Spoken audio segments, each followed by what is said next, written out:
السلام عليكم ورحمة الله وبركاته. كسو دغو kanaalka Gooshaytus. ugu yeer dadka alle ka cabsiga isla markaana dadka wax ugu sheeg si wanaagsan oo ay xikmadi ku jirto. u noolow nolosha marmarsiyo la'aan adigu ma tihid mid fashil loo abuuray. ogow goortii ay nolosha ku siiso 100 sababood oo ka oohin kara tus nolosha inaad haysato 1000 sababood oo aad la dhoola cadayso.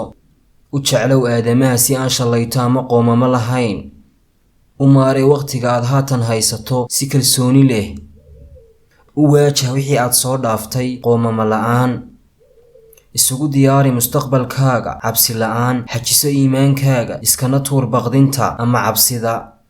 xasuuso ujeedada iyada ayaa aad uga muhiimsan baahida.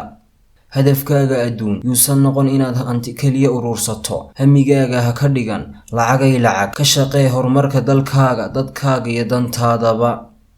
wax ku kordhi dhismaha dhulkaaga hooyo. u adeeg bulshadaada ha noqon qof cunto ama hunguri kaliya warda. ugu dambeyntii daawade waxaan kaaga tegayaa hanyaridu ma fiicnee ha xaqiri naftaada hiigsa meel sare.